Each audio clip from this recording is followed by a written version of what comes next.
जय हिंद साथियों, मैं अनिल कुमार फिर से अपने यूट्यूब चैनल में आप लोगों का स्वागत करता हूं। दोस्तों, आज का जो सेशन है हमारा वो आपको 12वीं बिहार बोर्ड 2024 में एग्जाम देने वाले छात्र छात्राओं के लिए है। इसके अलावा जो बच्चे प्रतियोगी परीक्षाओं की तैयारी करते हैं उनके लिए भी यह सेशन जो है काफ़ी महत्वपूर्ण है।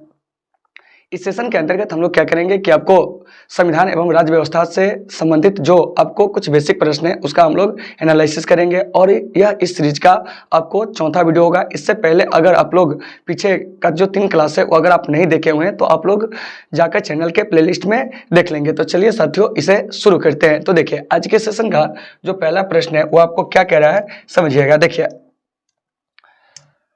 इसके साइज को पहले बड़ा कर देते हैं ताकि आप लोगों को दिक्कत नहीं हो। देखिए क्या कह रहा है समझिएगा कि प्रश्न हमारा है, समझना है यहाँ से। देखिए क्या कह रहा है, ठीक है ना। हाँ समझिए, कह रहा है कि भारतीय संविधान का कौन सा लक्षण जो है वो आपको आयरिश संविधान से अनुप्रेरित है, मतलब अनुप्रेरित है। कहने का मतलब हुआ कि इनमें से जो ऑप्शन दिए गए हैं उसमें से कौन सा ऐसा प्रावधान है जो आपको आयरलैंड के संविधान से जो है वो आपको लिया गया है। क्या है लिया गया था, देखिए तो राज्य के नीति निर्देशक सिद्धांत और आपको क्या है राज्यसभा में सदस्यों का मनोनयन। अगर ये दोनों चीज जो लिया गया है वो आपको कहाँ से लिया गया जानते हैं, तो यह आपको आयरलैंड से, क्या है आयरलैंड से, ठीक है ना। तो इस प्रश्न का जो सही आंसर हो जाएगा ना वो आपको क्या हो जाएगा, तो आपको ए भी हो जाएगा और आपको बी भी हो जाएगा। क्या हो जाएगा, बी भी हो जाएगा, ठीक है ना।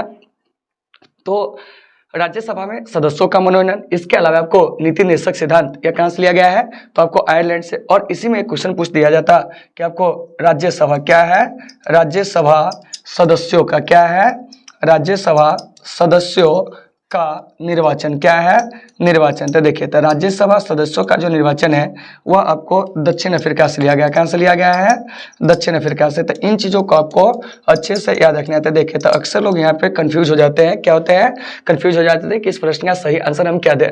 तो देखिए, नीति निर्देशक सिद्धांत जो कि आपको आयरलैंड से लिया गया है, इसके अलावा राज्यसभा में सदस्यों का जो मनोनयन होता है, ऐसी प्रक्रिया जो है भारत में वो कहाँ से प्रेरित है, तो आपको आयरलैंड से। कहाँ से, आयरलैंड से। तो फिर यहाँ से एक बात आती है कि सर राज्यसभा में कितने सदस्यों को जो होते हैं, ठीक है ना, राष्ट्रपति के द्वारा जो होते हैं वो आपको मनोनीत किए जाते हैं। तो राज्यसभा में 12 सदस्यों को राष्ट्रपति के द्वारा मनोनीत जो होते हैं वो आपको किए जाते हैं। तो आपका यहाँ से एक प्रश्न आ गया कि सर ये सदस्य जो होते हैं वो आपको किस क्षेत्र में ख्याति प्राप्त होते हैं, ठीक है ना। तो देखिए, ये जो सदस्य होते हैं आपको साहित्य, क्या है साहित्य, ठीक है ना, क्या है साहित्य। साहित्य के अलावा जो है वो आपको कला, क्या है कला, कला के अलावा आपको विज्ञान, क्या है विज्ञान, विज्ञान के अलावा जो है वो आपको समाज सेवा, क्या है समाज सेवा। इसको आपको याद रखना है, क्या है याद रखना है, ठीक है ना। तो देखिए, समाज सेवा, विज्ञान, क्या है विज्ञान, कला, साहित्य में जो व्यक्ति आपको ख्याति प्राप्त होते हैं ऐसे व्यक्ति को राष्ट्रपति के द्वारा क्या होते हैं जानते हैं, कि आपको राज्यसभा में मनोनयन जो है वो आपको किया जाता है। और ऐसे व्यक्तियों की संख्या कितनी हो सकती है, तो आपको 12 हो सकती है, ठीक है ना। तो वहीं आपको राज्यसभा में जो सदस्यों का जो मनोनयन की जो प्रक्रिया है वो आपको कहाँ से ली गई है, आयरलैंड से। इसके अलावा राज्य के जो नीति निर्देशक सिद्धांत है कहाँ से लिया गया है, तो आपको आयरलैंड से। फिर यहाँ से क्वेश्चन आएगा कि बताइए कि राज्यसभा सदस्यों का जो निर्वाचन है वो आपको कहाँ से प्रेरित है, तो आपको दक्षिण अफ्रीका से। और दक्षिण अफ्रीका से एक चीज और प्रेरित है, और वह चीज क्या जानते हैं, तो वह जो है वो आपको संविधान में जो संशोधन की प्रक्रिया है वो भी जो आपको लिया गया, कहाँ से लिया गया है, दक्षिण अफ्रीका से, ठीक है ना। तो इन सभी चीजों को आपको अच्छे से क्या करना है, याद रखना है, ठीक है ना। आयरलैंड जो है यहाँ से क्या क्या, तो नीति निर्देशक सिद्धांत और राज्यसभा में सदस्यों का मनोनयन, ठीक है ना। उसके बाद पूछेंगे दक्षिण अफ्रीका से तो राज्यसभा सदस्यों का निर्वाचन, ठीक है ना। और इसके अलावा आपको क्या जानते हैं, संविधान संशोधन की प्रक्रिया। तो बच्चों इन सभी चीजों को आपको अच्छे से क्या करना है, याद रखना है, ठीक है ना। तो मुझे उम्मीद है कि आपको ये सारे चीज होंगे वो समझ में आ गए होंगे। चलिए अब हम लोग चलते हैं अगले प्रश्न की ओर। देखिए क्या कह रहा है प्रश्न, जो आपका कह रहा है अभी तो आपको दिखता ही नहीं होगा। चलिए सबसे पहले आपको यहाँ देखने की व्यवस्था कर देते हैं, उसके बाद हम लोग फिर बात करेंगे। देखिए यहाँ समझिए क्या कह रहा है, और नए नए चीजों का हम लोग क्या करेंगे कि आपको चर्चा करेंगे। यानी कि कुछ ऐसे चीज जिससे हम लोग प्रीवियस क्लास में पढ़े हैं, तो ऐसे चीजों को हम क्या करेंगे कि इग्नोर करते चलेंगे। देखिए क्या कह रहा है कि भारत की संघीय व्यवस्था किस देश की संघीय व्यवस्था से अधिक समानता जो है वो आपको रखती है। ऑप्शन ए कह रहा है ऑस्ट्रेलिया, ऑप्शन बी कनाडा, उसके बाद आपको option C America, option D जो है आयरलैंड। तो देखिए, तो भारत की जो संघीय व्यवस्था है ना, वो आपको कनाडा से क्या है कि आपको प्रेरित है।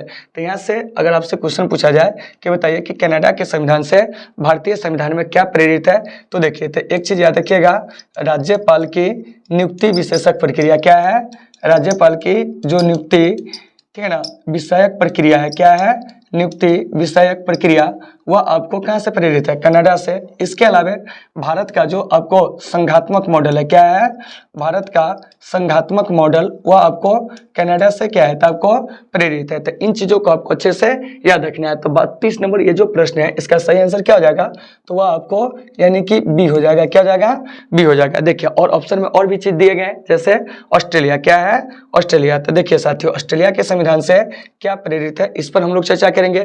तो देखिए, ऑस्ट्रेलिया के संविधान से भारतीय संविधान में जो प्रेरित चीज है, वह है आपको प्रस्तावना की भाषा, क्या है, प्रस्तावना की जो भाषा है, क्या है, भाषा है। इसके अलावा जो समवर्ती सूची का प्रावधान है, क्या है, समवर्ती सूची का, क्या है, समवर्ती सूची का प्रावधान, वह भी आपको ऑस्ट्रेलिया के संविधान से प्रेरित है। जबकि आपको प्रस्तावना की भाषा, यह भी आपको ऑस्ट्रेलिया से प्रेरित है। तो इन चीजों को याद रखिएगा।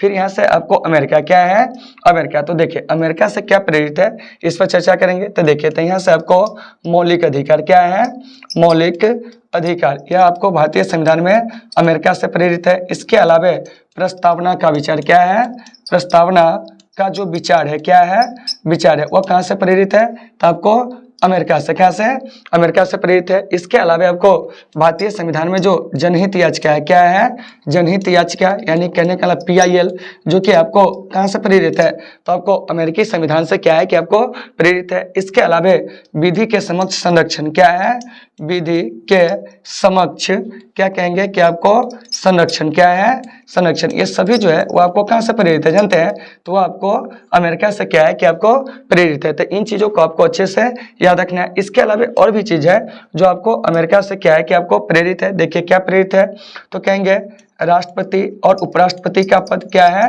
राष्ट्रपति और उपराष्ट्रपति, क्या है, उपराष्ट्रपति का जो पद है, वह भी आपको कहाँ से प्रेरित है, तो वो आपको अमेरिका से प्रेरित है। इसके अलावा राष्ट्रपति पर महाभियोग की प्रक्रिया, वो आपको कहाँ से प्रेरित है, तो वो आपको अमेरिका से क्या है कि आपको प्रेरित है। तो इन चीजों को याद रखिएगा। तो देखिए, तो अमेरिका से मौलिक अधिकार, प्रस्तावना का, क्या कहेंगे कि आपको विचार, इसके अलावा जनहित याचिका, विधि के समक्ष संरक्षण, इसके अलावा राष्ट्रपति और उपराष्ट्रपति के जो पद है, क्या है, पद है, ये सब कहाँ से प्रेरित है, तो हम कहेंगे आपको अमेरिका से प्रेरित है। उसके बाद है आयरलैंड। तो देखिए, तो आयरलैंड से क्या प्रेरित है, इस पर हम लोग चर्चा करेंगे।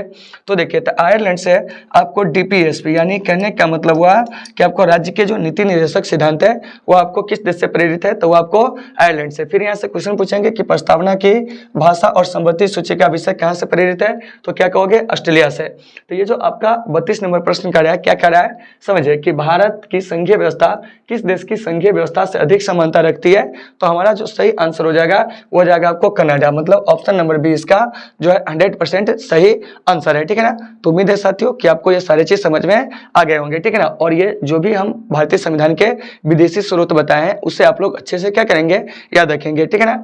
और ये सारे क्वेश्चन जो है वो आपको कॉम्पिटिटिव एग्जाम में भी क्या होते हैं कि आपको पूछे जाते हैं। ठीक है ना। तो आप लोग इसे बेहतर तरीके से देखेंगे, समझेंगे। ठीक है ना। चलो साथियों आगे चलते हैं। अब देखिए क्या कह रहा है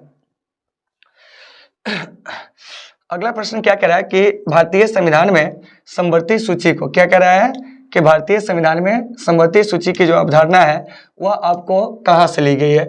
अभी जस्ट इस प्रश्न के बारे में हम लोग क्या किए हैं कि आपको चर्चा की है। देखिए क्या कह रहा है कि भारतीय संविधान में जो समवर्ती सूची का, क्या कह रहा है कि समवर्ती सूची की जो अवधारणा है वह कहां से ली गई। यही प्रश्न आपसे पूछा जा रहा है। ऑप्शन ए में कह रहा है कनाडा, बी में ऑस्ट्रेलिया, सी में अमेरिका, डी में ब्रिटेन। तो देखिए इसका जो सही आंसर हो जाएगा ना वो आपको ऑस्ट्रेलिया हो जाएगा। क्या हो जाएगा, ऑस्ट्रेलिया हो जाएगा। तो देखिए तो हमारे देश में क्या है कि केंद्र और राज्यों के बीच में विधायी शक्तियों को बांटने के लिए क्या था कि आपको 3 सूची का प्रावधान किया गया था। क्या किया गया था, 3 सूची का प्रावधान किया गया था। हालांकि अब एक सूची और है जो है आपको अवशिष्ट सूची। क्या है, अवशिष्ट सूची। तो आइए सबसे पहले हम लोग बात करेंगे कि संविधान की जो 7वीं अनुसूची है उस 7वीं अनुसूची में केंद्र और राज्यों के मध्य जो आपको विधायी शक्ति है उसके बंटवारे के लिए जो 3 सूची की चर्चा दी गई है वो सूची कौन कौन है। तो देखिए एक है आपको संघ सूची। क्या है, संघ सूची, इसे आपको याद रखना है। उसके बाद दूसरा जो है वो आपको राज्य सूची। क्या है, राज्य सूची, और उसके बाद जो तीसरा है वह है आपको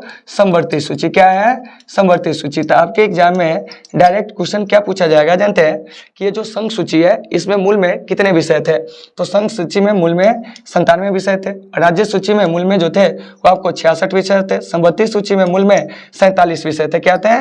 47 विषय थे। तो यहाँ से एक प्रश्न किया जा सकता है आपसे कि बताइए कि वर्तमान में जो है संघ सूची में जो है वो आपको कितने विषय है? तो देखिए, तो वर्तमान में संघ सूची में जो है वो आपको 100 विषय है, वही राज्य सूची में जो है आपको 61 विषय हो गए हैं, समवर्ती सूची में जो है वो आपको 52 विषय हो गए। क्या हो गए हैं? 52 विषय। तो देखिए, तो ऐसे क्वेश्चन भी आपसे पूछा जा सकता है कि बताइए कि संघ सूची में अभी कितने विषय है? तो क्या कहोगे?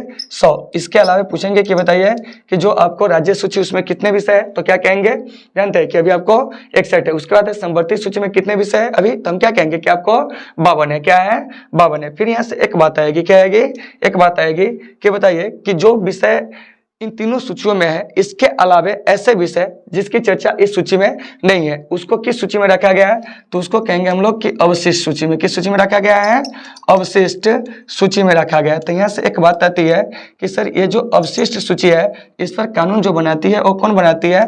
तो इस पर आपको संसद बनाती है। क्या बनाती है? संसद बनाती है। अर्थात कहने का मतलब हुआ कि जो केंद्रीय विधायिका होती है वो आपको अवशिष्ट सूची के विषय पर क्या करते हैं कि आपको कानून बनाती है। तो इन चीजों को आपको अच्छे से याद रखना है। उसके अलावा ये जो देख रहे हैं संघ सूची, तो संघ सूची के जो विषय होते हैं उस पर भी जो कानून बनाते हैं ना वो आपको केंद्र बनाते हैं। कौन बनाते हैं? केंद्र बनाते हैं। राज्य सूची के विषय पर राज्य जो है वो आपको कानून बनाते हैं, लेकिन विशेष परिस्थिति में क्या हो सकता है कि आपको केंद्र भी राज्य सूची के विषय पर जो है कानून बना सकता है। समवर्ती सूची, तो समवर्ती सूची के विषय पर जो कानून बनाने का जो अधिकार है केंद्र और राज्य दोनों का है, ठीक है ना। लेकिन अगर विरोधाभास की स्थिति आती है समान कानून पे, तो स्वतः क्या होता है कि राज्य के द्वारा बनाए गए कानून जो होते हैं समाप्त हो जाते हैं, ठीक है ना। तो यहाँ से हम क्या देख रहे हैं कि देखिए कि भारतीय संघीय व्यवस्था में केंद्र जो है वो आपको प्रांतों की अपेक्षा क्या है कि आपको अधिक शक्तिशाली। कारण क्या है कि देखिए संघ सूची में एक तो सबसे पहले कि जो भी बढ़िया बढ़िया विषय है उसको रख लिया गया है, ठीक है ना, जिस पर आपको कानून कौन बनाते हैं? केंद्र सरकार। राज्य सूची के विषय पर भी केंद्र सरकार कानून बना सकती है। अगर राज्यसभा अनुच्छेद 249 के तहत विशेष बहुमत द्वारा राज्य सूची के किसी विषय को अगर राष्ट्रीय महत्व का विषय घोषित कर दे तो उस पर 1 साल के लिए क्या है? संसद कानून बना सकती है, ठीक है ना। उसके बाद है समवर्ती सूची। देखिए, तो समवर्ती सूची के जो विषय है इस पर भी कानून बनाने का जो अधिकार है वो आपको केंद्र को है। तो हम यहाँ से क्या देख रहे हैं कि हमारे भारत में जो है केंद्र जो है राज्य की तुलना में अधिक क्या है कि आपको शक्तिशाली है। तो वही क्या है कि भारतीय संविधान में समवर्ती सूची की प्रेरणा कहाँ से ली गई? तो हम क्या कहेंगे? ऑस्ट्रेलिया से। फिर इधर आपको ब्रिटेन है। तो एक चीज याद रखिएगा कि ब्रिटेन से जो है भारत में संसदीय शासन प्रणाली ली गई। क्या ली गई है? संसदीय शासन प्रणाली। तो इन चीजों को आपको याद रखना है कि संसदीय शासन प्रणाली जो है वो आपको कहाँ से ली गई? तो क्या कहोगे? संसदीय शासन प्रणाली जो है भारत में वो आपको ब्रिटेन से ली गई है। इसके अलावे आपको एकल नागरिकता का प्रावधान, क्या है? एकल नागरिकता का प्रावधान जो है भारतीय संविधान में वो आपको कहां से लिया गया है? तो क्या कहेंगे? ब्रिटेन से। देखिए, और जहां पर भी संघीय व्यवस्था होती है उस देश में आपको दोहरी नागरिकता होती है, लेकिन हमारा भारत एक दुनिया का ऐसा देश है जहां संघीय व्यवस्था होते हुए भी क्या है जानते हैं कि हमारे यहाँ एकल नागरिकता है। तो यहाँ से एक प्रश्न आएगा कि सर हमारे भारत में एकल नागरिकता क्यों लिया गया? तो देश की एकता और अखंडता बने रहे इसलिए हमारे भारत में ब्रिटेन से प्रेरित होकर क्या है कि आपको एकल नागरिकता का जो प्रावधान है उसे लिया गया, ठीक है ना। तो इन चीजों को आपको अच्छे से याद रखना है। इसके अलावा विधि निर्माण की प्रक्रिया, ठीक है ना, विधि निर्माण की प्रक्रिया के अलावा विधि के समक्ष समानता, क्या है? समानता। तो ये सारे चीज जो है वो आपको इंग्लैंड से लिए गए। प्रीवियस वीडियो में भी हम इसके बारे में चर्चा किए थे, तो आप लोग वहां से जाकर इसे बढ़िया से समझ सकते हो। चलिए अब हम लोग यहाँ से आगे चलते हैं और अगले प्रश्न को देखते हैं कि क्या है। लेकिन उससे पहले जान लीजिए कि 33 का जो सही आंसर हो जाएगा वो आपको बी हो जाएगा। क्या हो जाएगा? बी। यानी समवर्ती सूची का प्रावधान जो है भारतीय संविधान में वो आपको ऑस्ट्रेलिया से लिया गया है। और एक बार और रिकॉल कर लीजिए, समवर्ती सूची में वर्तमान में कितने विषय है? तो आपको 52 है। शुरू में कितना था? 47। पूछेंगे कि राज्य सूची में अभी कितना विषय है? 61। शुरू में कितना था? 66, ठीक है ना। फिर संघ सूची में अभी कितना विषय है? 100। शुरू में कितना था? 97। तो इन चीजों को आपको अच्छे से याद रखना है। और जो विषय इन सभी सूचियों में नहीं है उसको हम लोग रखते हैं अवशिष्ट सूची के अंतर्गत, और इस पर कानून बनाने का अधिकार जो है संसद को। तो नॉर्मली ये सारा चीज आप क्या कर सकते हो? इजी वे में याद रख सकते हो। चलिए आगे चलते हैं। देखिए अगला प्रश्न जो साथियों वो क्या कह रहा है समझिएगा, ठीक है ना। देखिए क्या कह रहा है कि संघ सूची, ठीक है ना, राज्य सूची तथा समवर्ती सूची का विस्तृत उल्लेख जो है संविधान के किस अनुसूची में है। तो अभी हम इसके बारे में क्या कहते हैं कि आपको चर्चा किए थे कि संघ सूची, राज्य सूची तथा समवर्ती सूची जो है, ठीक है ना, इसका विस्तृत उल्लेख जो है संविधान के किस अनुसूची में है। तो वह है आपको किस अनुसूची में जानते हैं, 7वीं अनुसूची में। क्या है, 7वीं अनुसूची में। तो इसका सही आंसर जो हो जाएगा वो क्या हो जाएगा, तो आपको बी हो जाएगा। देखिए उसके बाद है आपको 6ठी अनुसूची। तो 6ठी अनुसूची में क्या है जानते हैं कि आपको असम, मेघालय, त्रिपुरा और मिजोरम के जो जनजातीय क्षेत्र है उसके प्रशासन के बारे में चर्चा की गई थी। यहाँ से याद रखिएगा कि 6ठी अनुसूची में क्या है कि आपको 4 राज्य कौन कौन जानते हैं। तो आपको असम, क्या है असम, असम के अलावा जो है वो आपको मेघालय, क्या है मेघालय, ठीक है ना। इसके अलावा आपको त्रिपुरा, क्या है त्रिपुरा, और जो मिजोरम है, क्या है मिजोरम है, उसके जनजातीय क्षेत्र के जो प्रशासन है उसके बारे में उल्लेख किया गया है 6ठी अनुसूची में। वहीं 8वीं अनुसूची में जो है वो आपको अनुसूचित भाषा के बारे में जो है वो आपको उल्लेख किए गए हैं। क्या किए गए हैं, अनुसूचित भाषा के बारे में उल्लेख किए गए हैं। तो यहाँ से प्रश्न आएगा कि संविधान के 8वीं अनुसूची में जो अनुसूचित भाषाएं हैं वो आपको कितनी है। तो वह आपको कितनी है जानते हैं, तो आपको 22 है। क्या है, 22 है। तो इन चीजों को आपको अच्छे से याद रखना है। मतलब सीधे समझिए कि 8वीं अनुसूची का जो संबंध है ना वो आपको भाषाओं से, किससे है, भाषाओं से, ठीक है ना। ऐसे क्वेश्चन पूछा जाएगा। 9वीं अनुसूची, इसका जो संबंध है वो आपको भूमि सुधार से, किससे है, भूमि सुधार से। तो यहाँ से एक प्रश्न पूछा जाएगा कि संविधान में 9वीं अनुसूची कब जोड़ा गया था। तो यह आपको 1951 में जोड़ा गया था। कब जोड़ा गया था, 1951 में, पहले संविधान संशोधन के द्वारा। तो अगर आपसे क्वेश्चन पूछा जाए कि बताइए कि संविधान का जो 9वीं अनुसूची है बच्चों, उसका जो संबंध है वो किससे है, तो भूमि सुधार से है, ठीक है ना। और पूछेंगे कि बताइए कि ये जो 9वीं अनुसूची है संविधान में कब जोड़ा गया था, 1951 में, पहले संविधान संशोधन के द्वारा। तो इन सभी चीजों को आपको अच्छे से याद रखना है। तो देखिए यहाँ पे जो भी अनुसूची थी सबके बारे में हमने चर्चा किया कि 6ठी अनुसूची जो कहता है असम, मेघालय, त्रिपुरा और मिजोरम के जो जनजातीय क्षेत्र का प्रशासन उसके बारे में। 7वीं अनुसूची में जो है संघ सूची, राज्य सूची, संबंधित सूची का जो है वो आपको उल्लेख है। वहीं 8वीं अनुसूची में जो अनुसूचित भाषाएं हैं उसके बारे में आपको चर्चा किया गया है। वहीं आपको 9वीं अनुसूची में भूमि सुधार से संबंधित जो चीजें उसका उल्लेख किया गया है। उसके आप पूछेंगे कि 9वीं अनुसूची संविधान में कब जोड़ा गया था, 1951 में, ठीक है ना, पहले संविधान संशोधन के द्वारा। तो इन चीजों को साथियों आपको अच्छे से क्या करना है, याद रखना है। तो कभी कभी यहाँ से प्रश्न आ जाएगा कि 8वीं अनुसूची में शुरू में आपको कितने भाषा थे, ठीक है ना, यानी मूल में। तो 8वीं अनुसूची में मूल में जो थी वो आपको 14 भाषाएं थी, ठीक है ना। क्या है, 14 भाषाएं थी। लेकिन 1967 में इसमें क्या हुआ था, सिंधी को जोड़ दिया गया था। 1992 में इसमें क्या हुआ था कि आपको यानी कि कोंकणी, मणिपुरी और नेपाली को जोड़ दिया गया था। उसके बाद 2003 में बोडो, डोगरी, संथाली और मैथिली को जोड़ दिया गया था। तो अभी जो इसमें जो है भाषाओं की संख्या बढ़कर वो कितनी हो गई है, तो आपको 22 हो गई। क्या हो गई है, 22 हो गई है। किस में, तो आपको 8वीं अनुसूची में। तो इन चीजों को अच्छे से याद रखना है। चलिए अब हम लोग चलते हैं अगले प्रश्न की ओर। देखिए हमारा जो अगला प्रश्न है साथियों वो क्या कर रहा है, इस पर हम लोग क्या करेंगे कि आपको चर्चा करेंगे। देखिए क्या कर रहा है, संविधान की व्याख्या करने का जो अंतिम अधिकार है, ठीक है ना, हमारे भारत में वो किससे प्राप्त है, यह प्रश्न आपसे पूछा जा रहा है, ठीक है ना। क्या कर रहा है, समझिए कि संविधान की व्याख्या करने का अंतिम अधिकार किससे प्राप्त है, यह क्वेश्चन आपसे पूछा जा रहा है, ठीक है ना। तो देखिए यहाँ पर इसको समझिए। तो हमारे देश में संविधान जो होते हैं, ठीक है ना, इस संविधान का अभिभावक जो होता है सर्वोच्च न्यायालय को जो होता है वो आपको कहा जाता है। क्या है, सर्वोच्च न्यायालय को कहा जाता है। तो इन चीजों को आपको अच्छे से याद रखना है। और सर्वोच्च न्यायालय ही हमारे संविधान के क्या होते हैं जानते हैं, कि आपको अभिभावक होते हैं। क्या होते हैं, संविधान के जो अभिभावक है, क्या है, अभिभावक है, वो किससे कहा जाता है, तो संविधान का जो अभिभावक है, क्या है, अभिभावक साथियों, वो जो कहा जाता है, क्या है, वह जो कहा जाता है वो किसे, समझिए।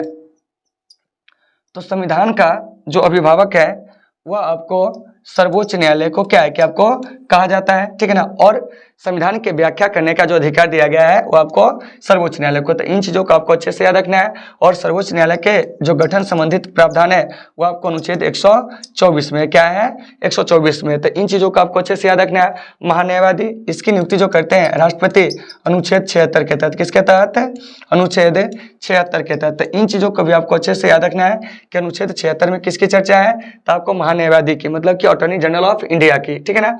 उसके बाद है आपको राष्ट्रपति। तो अभी जो भारत के राष्ट्रपति है यह याद रखिएगा, आपको द्रौपदी मुर्मू, क्या है, द्रौपदी मुर्मू, मतलब कि महामहिम द्रौपदी मुर्मू जो है अभी क्या जानते हैं, भारत के राष्ट्रपति है। और ये क्या जानते हैं, देश के पहले आदिवासी राष्ट्रपति है। क्या है, देश के प्रथम आदिवासी राष्ट्रपति। तो इन चीजों को आपको अच्छे से याद रखना है। तो अगर मैं आपसे क्वेश्चन पूछूं कि देश के प्रथम आदिवासी राष्ट्रपति कौन है, तो क्या कहिएगा? द्रौपदी मुर्मू। और द्रौपदी मुर्मू का जो क्रम है वो आपको क्या माना जानते हैं राष्ट्रपति के रूप में? तो यह आपको 15 में है। क्या है? 15 में। और इसी में पूछ देंगे देश की पहली महिला राष्ट्रपति प्रतिभा देवी सिंह पाटिल। चलिए, अभी जो लोकसभा अध्यक्ष है वो आपको कौन है? ओम बिरला है। तो इन चीजों को आपको अच्छे से याद रखना है। और लोकसभा अध्यक्ष और उपाध्यक्ष की जो नियुक्ति करते हैं लोकसभा सदस्य अपने में से किस अनुच्छेद के तहत? तो आपको अनुच्छेद 93 के तहत। तो इस चीज को भी आपको अच्छे से याद रखना है। तो यहाँ से डायरेक्ट क्वेश्चन पूछेंगे कि लोकसभा अध्यक्ष के बारे में जो उल्लेख किया गया है किस अनुच्छेद में, तो आप क्या कहोगे? अनुच्छेद 93 में, ठीक है ना। राष्ट्रपति अभी कौन है? द्रौपदी मुर्मू। कैमे क्रम के हैं? तो आपको 15वें क्रम के। तो इन सभी चीजों को याद रखना है। और यह देश के पहले क्या है कि आपको आदिवासी राष्ट्रपति है। तो बच्चों इन सारे चीजों को आपको अच्छे से याद रखना है। जहां दिक्कत हो आप लोग कमेंट करके बताओगे। चलिए आगे चलते हैं। अब देखिए अगला प्रश्न हमारा जो है वो आपको क्या कह रहा है, ठीक है ना। देखिए कह रहा है कि जब राष्ट्रपति, ठीक है ना, और उपराष्ट्रपति का पद खाली हो तो भारत के राष्ट्रपति के पद पर कौन होता है? यह आपको प्रश्न जो है पूछा जा रहा है, ठीक है ना। तो देखिए, तो जब तक आप लोग क्या कीजिए कि प्रश्न को थोड़ा सा प्यार से पढ़िए, ठीक है ना। जब तक थोड़ा सा हमें गर्मी लग रही है, हम इस गर्मी को जो है ना थोड़ा सा अच्छा कर लेते हैं पहले, ठीक है ना, ताकि बढ़िया से आपको हम पढ़ा सके, ठीक है ना। पसीना जो है काफी ज्यादा आ रही है, ठीक है ना। हाँ, आप लोग उम्मीद है कि अब पढ़ लिए होइएगा, ठीक है ना। देखिए क्या पढ़े हैं बताइए तो। हाँ, आप तो बता नहीं सकते हो क्योंकि आपको लिखने में समय लगेगी। चलिए देखिए क्या कह रहा है, समझिए। कह रहा है कि जब राष्ट्रपति और उपराष्ट्रपति का पद जो है क्या हो कि आपको खाली हो तो भारत के राष्ट्रपति के पद पर कौन होता है? ऑप्शन ए कह रहा है आपको प्रधानमंत्री, भारत का मुख्य न्यायाधीश, लोकसभा अध्यक्ष, उपयुक्त में से कोई नहीं। तो इसका सही आंसर हो जाएगा आपको कौन जानते हैं? भारत का मुख्य न्यायाधीश। तो यहाँ से एक प्रश्न पूछा जाता है कि बताइए कि भारत के एकमात्र ऐसे मुख्य न्यायाधीश कौन है जो आपको राष्ट्रपति के रूप में कार्य किए थे? तो वह थे आपको न्यायमूर्ति एम हिदायतुल्ला। क्या कहेंगे? न्यायमूर्ति एम हिदायत। क्या है? न्यायमूर्ति एम हिदायतुल्ला। क्या है?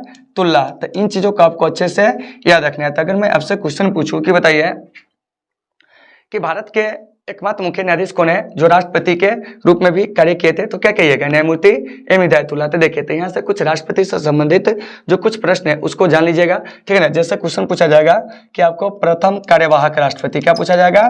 प्रथम कार्यवाहक राष्ट्रपति। तो भारत के जो प्रथम कार्यवाहक राष्ट्रपति थे ना वो आपको बीबी गिरी थे। कौन थे? बीबी गिरी, मतलब बराहगिरी वेंकट गिरी जो थे ये भारत के प्रथम क्या थे कि कार्यवाहक राष्ट्रपति थे। तो इन चीजों को साथियों आपको अच्छे से क्या करना है कि आपको याद रखना है। फिर यहाँ से क्वेश्चन पूछा जाएगा, क्या जानते हैं कि भारत का प्रथम मुस्लिम राष्ट्रपति क्या है?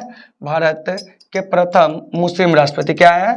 प्रथम मुस्लिम राष्ट्रपति। तो देखो बच्चे, भारत के जो प्रथम मुस्लिम राष्ट्रपति थे वो आपको कौन थे? तो याद रखिएगा, भारत के जो प्रथम मुस्लिम राष्ट्रपति थे ना वो आपको डॉक्टर जाकिर हुसैन थे। कौन थे? डॉक्टर जाकिर हुसैन। तो क्वेश्चन आपके एग्जाम में ऐसे भी पूछे जा सकते हैं। और डॉक्टर जाकिर हुसैन का जो कार्यकाल था वो आपको क्या था? तो 1967 से 1969। क्या है? 1967 से 1969 इनका क्या था कि आपको कार्यकाल था। तो इन चीजों को याद रखिएगा, यानी कि 2 वर्ष का कार्यकाल था। और ये पद पे रहते हुए मरने वाले क्या थे कि आपको प्रथम आपको राष्ट्रपति थे। 3 चीजों को याद रखना है। फिर क्वेश्चन पूछा जाएगा कि भारत के प्रथम दलित राष्ट्रपति क्या है? भारत के प्रथम दलित राष्ट्रपति। तो साथियों, भारत के जो प्रथम दलित राष्ट्रपति थे ना वो आपको कौन थे जानते हैं? तो आपको KR नारायणन थे। कौन थे?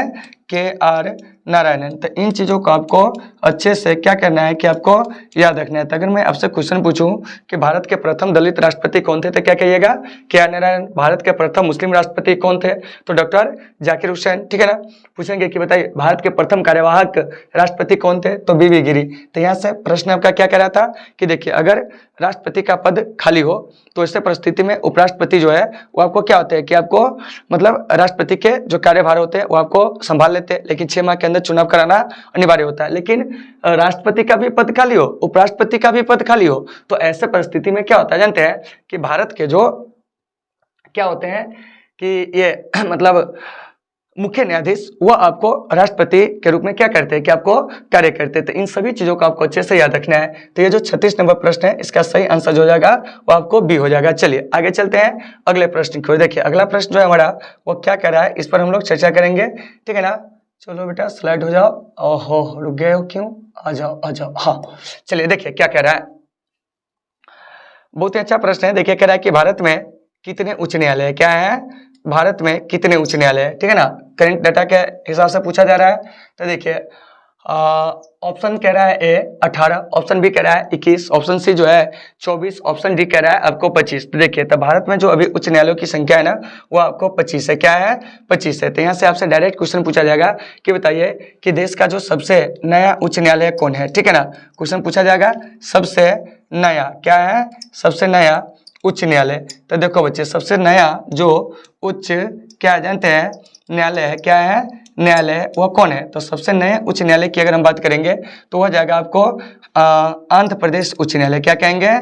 आंध्र प्रदेश उच्च न्यायालय, ठीक है ना। तो आंध्र प्रदेश का ये जो उच्च न्यायालय है वो आपको अमरावती में, ठीक है ना, आंध्र प्रदेश उच्च न्यायालय। तो इन चीजों को आपको अच्छे से याद रखना है। तो यहाँ से एक प्रश्न आएगा कि सर देश के जो सबसे नया उच्च न्यायालय है आंध्र प्रदेश उच्च न्यायालय, इसका गठन कब हुआ था? 2019 में, और यह देश का 25वां उच्च न्यायालय है, इसे याद रखिएगा। फिर यहाँ से क्वेश्चन पूछा जाएगा कि देश का सबसे पुराना उच्च न्यायालय, क्या पूछा जाएगा? देश का सबसे पुराना, क्या है? सबसे पुराना उच्च न्यायालय। तो इसे भी आप याद रखिएगा, देश का सबसे पुराना उच्च न्यायालय। तो देखिए देश का जो सबसे पुराना उच्च न्यायालय है साथियों वह है आपको कलकत्ता उच्च न्यायालय। क्या है? कलकत्ता उच्च न्यायालय, ठीक है ना, कलकत्ता उच्च न्यायालय। तो यहाँ से एक प्रश्न आ गया कि सर कलकत्ता उच्च न्यायालय का जो गठन हुआ था वह कब हुआ था? तो यह आपको 1862 ईस्वी में। तो इन चीजों को याद रखिएगा। हालांकि 1862 में मद्रास और बंबई उच्च न्यायालय का भी गठन हुआ था। लेकिन यहाँ से डायरेक्ट क्वेश्चन आएगा कि देश का सबसे पुराना उच्च न्यायालय, तो क्या कहोगे कि वो हो जाएगा आपको कलकत्ता उच्च न्यायालय, या आप कहेंगे इसे कोलकाता उच्च न्यायालय, जो कि 1862 में स्थापित हुए थे। 1862 में 3 उच्च न्यायालयों का गठन हुआ था, आपको कलकत्ता, मद्रास और बंबई। उसके बाद पूछेंगे कि सबसे नया उच्च न्यायालय कौन है? तो आपको आंध्र प्रदेश उच्च न्यायालय। फिर यहाँ से क्वेश्चन पूछा जाएगा, क्या जानते हैं कि देश का सबसे बड़ा उच्च न्यायालय, क्या है? सबसे बड़ा उच्च न्यायालय। तो देखिए तो सबसे बड़ा जो उच्च न्यायालय है वो आपको इलाहाबाद उच्च न्यायालय। कौन है? इलाहाबाद उच्च न्यायालय जो है वो आपको क्या जानते हैं? तो देश का सबसे बड़ा उच्च न्यायालय है। क्या है? न्यायालय, ठीक है ना, वो आपको है। तो इन चीजों को आपको अच्छे से याद रखना है, ठीक है ना। बढ़िया सवाल लिख दे रहे हैं, आपको बुझाता नहीं होगा, ठीक है ना। चलिए देखिए क्या कह रहा है, पूरे मिटा देते अच्छे से लिख देते। देखिए क्या कर रहा है समझिए, कह रहा है कि देश का जो सबसे क्या है कि आपको जो बड़ा उच्च न्यायालय वो कौन है? तो वह आपको इलाहाबाद क्या कि आपको उच्च न्यायालय है। तो इन चीजों को अच्छे से याद रखना है। और इलाहाबाद उच्च न्यायालय का गठन जो हुआ था 1866 में, कितना हुआ था? 1866 में। तो इन चीजों को याद रखिएगा। सबसे छोटा उच्च न्यायालय पूछेंगे, क्या पूछेंगे? सबसे छोटा उच्च न्यायालय देश का। तो सबसे छोटा उच्च न्यायालय जो है अब वह आपको हो गया है सिक्किम उच्च न्यायालय। क्या है? सिक्किम उच्च न्यायालय। तो इन चीजों को आपको अच्छे से याद रखना है। तो अगर मैं आपसे क्वेश्चन पूछूं कि बताइए कि देश का सबसे नया उच्च न्यायालय कौन है, तो क्या कहिएगा? तो आपको आंध्र प्रदेश उच्च न्यायालय, जो कि आपको अमरावती में, इसका गठन हुआ था 2019 में। इसको याद रखिएगा। पूछेंगे कि बताइए कि देश का जो सबसे बड़ा उच्च न्यायालय है वो आपको कौन है? तो देश का जो सबसे बड़ा उच्च न्यायालय है इलाहाबाद उच्च न्यायालय, इसका गठन 1866 में हुआ था। छोटा उच्च न्यायालय कहेंगे सिक्किम। देश का सबसे पुराना उच्च न्यायालय वो आपको कोलकाता उच्च न्यायालय, ठीक है ना। और हम लोग बिहार से, तो एक चीज याद रखिएगा कि बिहार का जो उच्च न्यायालय है वो आपको पटना में है, और इसकी स्थापना 1916 में हुई थी। कितना में हुई थी? 1916 में। तो इन सभी चीजों को साथियों आपको अच्छे से क्या कहना है कि आपको याद रखना है। चलिए अब हम लोग यहाँ से आगे चलते हैं अगले प्रश्न की ओर। देखिए अगला प्रश्न जो है हमारा वो क्या कह रहा है समझिए। 38 नंबर प्रश्न है, इसे समझिए। यह क्या कह रहा है कि भारत के किस उच्च न्यायालय में न्यायाधीशों की जो संख्या है वो आपको सबसे कम है? क्या है? सबसे कम है, ठीक है ना। तो इस प्रश्न का हम एनालिसिस विशेष रूप से नहीं करेंगे, क्योंकि अभी बताए हैं कि देश का जो सबसे ऊंचा जो मतलब सबसे क्या कहते हैं कि आपको जो छोटा उच्च न्यायालय है वो आपको सिक्किम उच्च न्यायालय। क्या है? सिक्किम उच्च न्यायालय। तो अभी जो है देश में जो सबसे कम न्यायाधीशों वाला जो उच्च न्यायालय है वो आपको सिक्किम उच्च न्यायालय, इसको याद रखिएगा। और सबसे अधिक अगर न्यायाधीशों की संख्या किसी उच्च न्यायालय में है तो वह उच्च न्यायालय आपको कौन जानते हैं? तो वह है आपको इलाहाबाद उच्च न्यायालय। तो यहाँ से क्वेश्चन क्या पूछा जाएगा कि आपको सबसे अधिक न्यायाधीशों वाला उच्च न्यायालय, तो क्या कहिएगा? इलाहाबाद। क्या कहेंगे? इलाहाबाद उच्च न्यायालय, ठीक है ना। कौन उच्च न्यायालय? इलाहाबाद उच्च न्यायालय। तो इन चीजों को आपको अच्छे से याद रखना है ठीक है ना। और पूछेंगे कि बताइए सबसे कम उच्च न्यायालय किसमें है, तो आपको सिक्किम उच्च न्यायालय में। तो इन सभी चीजों को आपको अच्छे से क्या करना है कि आपको याद रखना है। और देखिए उच्च न्यायालय के जो आपको क्या होता है, मुख्य न्यायाधीश होते हैं या अन्य न्यायाधीश होते हैं, इन सबकी जो नियुक्ति करते हैं वो आपको राष्ट्रपति करते हैं। कौन करते हैं, राष्ट्रपति करते हैं। तो इन सभी चीजों को आपको अच्छे से साथियों याद रखना है। चलिए अब हम लोग चलते हैं अगले प्रश्न की ओर। देखिए अगला प्रश्न हमारा क्या कह रहा है, ठीक है ना, आप लोग को दिखता ही होगा क्या कह रहा है। देखो यहाँ देखिए क्या कह रहा है आपको, अगला प्रश्न जो है हमारा कह रहा है कि बंबई उच्च न्यायालय, कलकत्ता उच्च न्यायालय तथा मद्रास उच्च न्यायालय की स्थापना एक साथ हुई थी। इन उच्च न्यायालयों की जो स्थापना है, क्या है, स्थापना। भैया बड़ा टाइपिंग मिस्टेक करते हैं सिद्धार्थ भाई अपने। देखिए यहाँ तो ये जो हो जाएंगे स्थापना, क्या हो जाएंगे, स्थापना। ऐसे लिखिए, क्या कीजिए, स्थापना ऐसे लिखा जाएगा, ठीक है ना।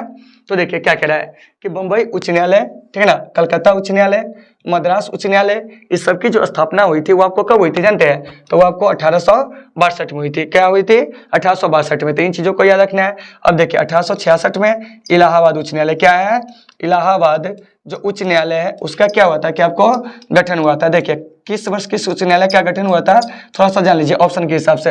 1884 में कर्नाटक उच्च न्यायालय, क्या है, कर्नाटक उच्च न्यायालय का क्या हुआ था कि आपको गठन हुआ था। 1948 में जो है आपको गुवाहाटी, क्या है, गुवाहाटी उच्च न्यायालय का क्या हुआ था कि आपको गठन हुआ था। तो इन चीजों को आपको अच्छे से याद रखना है। तो यहाँ से क्वेश्चन पूछा जाएगा कि बताइए कि 1862 में किन 3 गो उच्च न्यायालय का गठन हुआ था, तब क्या कहोगे, बंबई, ठीक है ना, कलकत्ता और इसके बाद आपको मद्रास, क्या है, मद्रास। तो इन चीजों को अच्छे से याद रखना है।